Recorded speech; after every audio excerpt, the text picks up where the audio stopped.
everyone. So this video I'm actually going to combine my trip in Nara and 2 days in Kyoto and the last day in Tokyo. So this is going to be a lot of content in one video. So yeah, this is the first day of Nara, so we're just leaving the hotel in Osaka and it's quite a quick drive to Nara. So yeah, this is the outfit of the day. And I didn't realize how big this top would be when I bought it, so the whole day it was just on the verge of falling off, so not the best.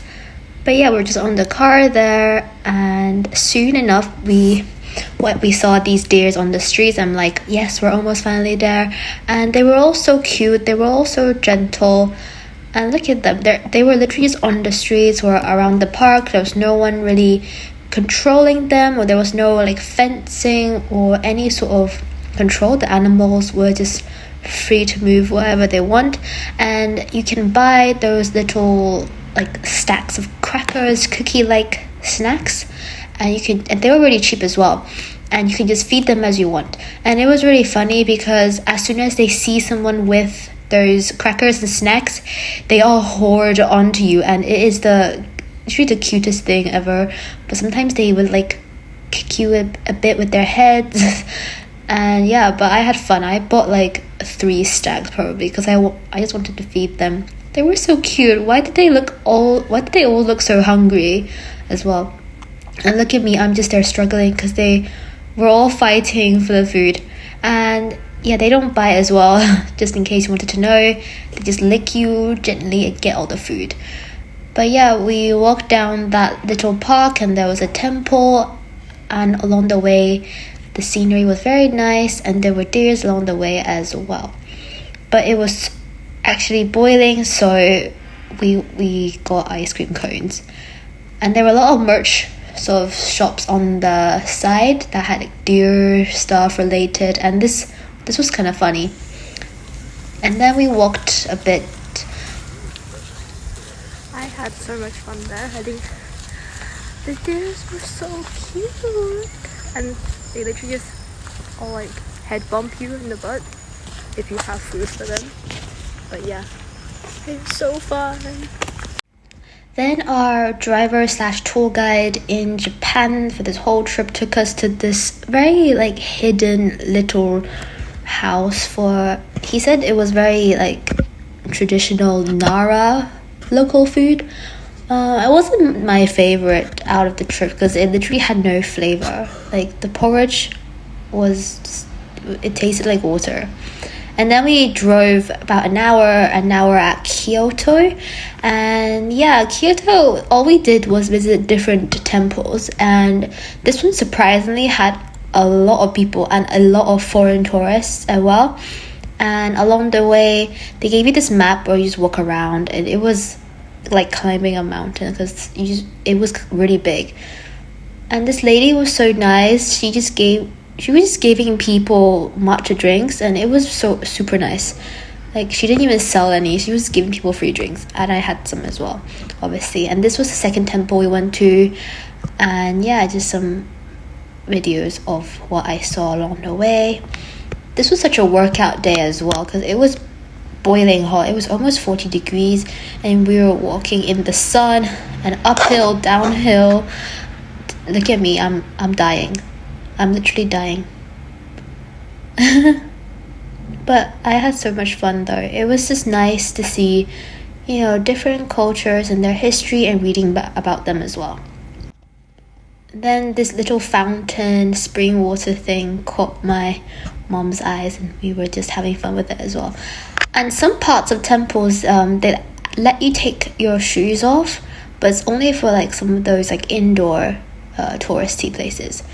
And up along this hill, like the pond and the scenery, the lake were all so beautiful, and there were little cute animals there as well, and everyone just stopped and started recording them. Yeah, look at the little, just chilling. Yeah, this was the temple as well, and everything was just very pretty. Oh yeah, this was actually somewhere else. Apparently it was a really famous street apparently, but when we went there it was like all closed. So I was so sad. I saw this matcha ice cream, I wanted to get it, but it was closed. But this fruit shop was open and we got a lot of stuff from this place.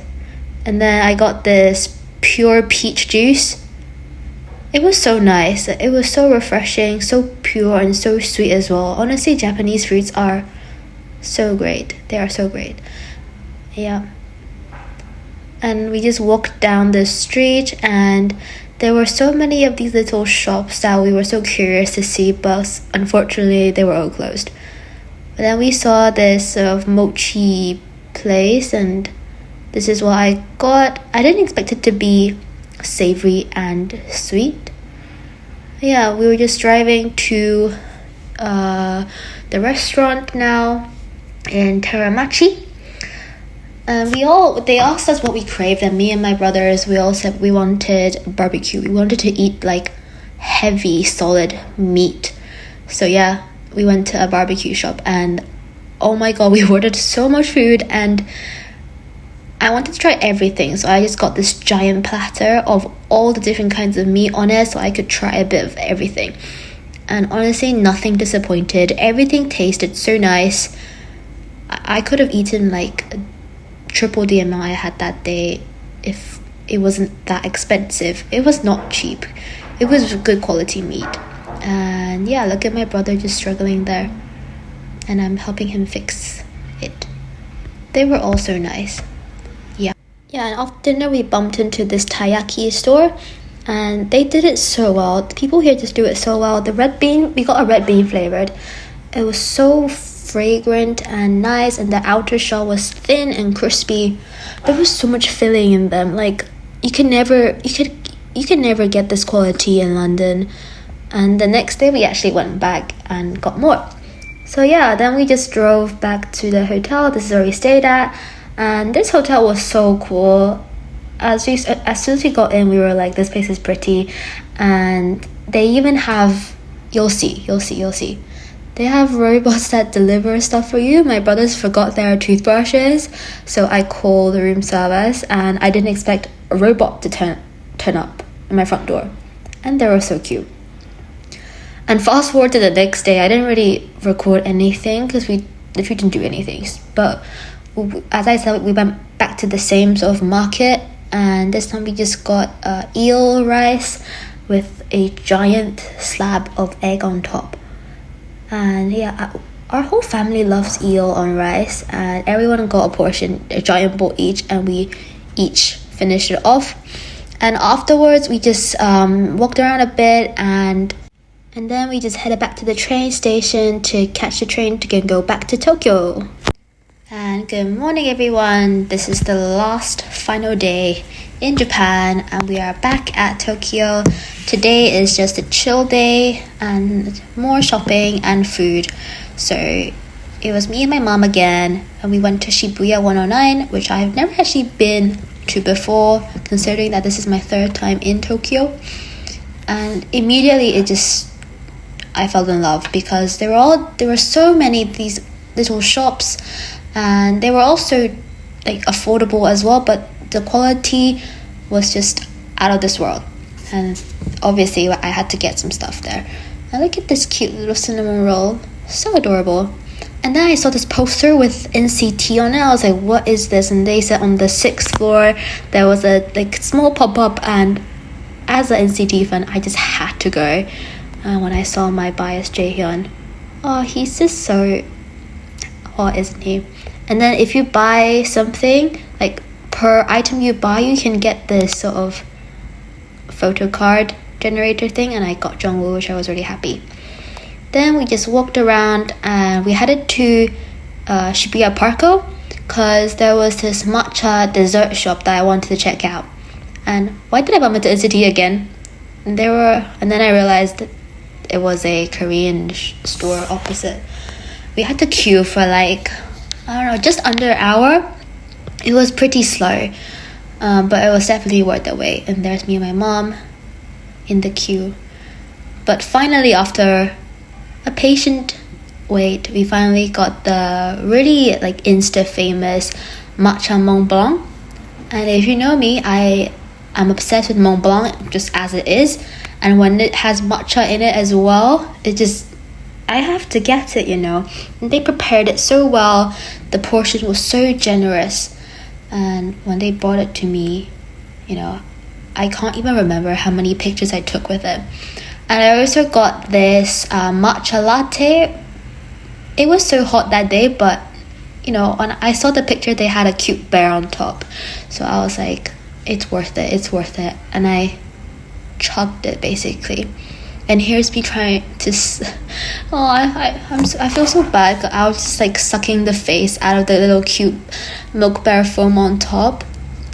Yeah, afterwards we just explored the shopping mall a bit, and I got another ring from Vivienne Westwood, as you can see there. I'm just obsessed with this brand. And this shopping mall was more of like high-end, bigger brands, so we just walked around and explored a bit. And yeah, I wasn't allowed to film in Supreme. This was outside Shibuya Parko, but I got a t-shirt from there. Then me and my mom met up with one of my brothers, and he said he was hungry, and we went to a sushi train place. This place was so much better than the sort of conveyor belt sushi restaurant that I went on the first day. Like the quality, the speed, and overall flavor and environment was just a lot nicer, despite being so like hidden. And yeah, we finished a lot of food together, and I never seen a sushi train, so I just videoed this. And yeah, here's my brother just ordering the same thing but 4 times. Not a bad stack of plates. We then decided that we're gonna walk to Omotesando, and on the way we saw this cute photo booth place, and we did that. Yeah, look at this melon. It caught my eye, so I videoed it. And can we just appreciate how like large my tan line is? The difference is crazy. And on the way to Omotesando, we walked through this tiny little street that not a lot of people are actually here, or not a lot of tourists are here.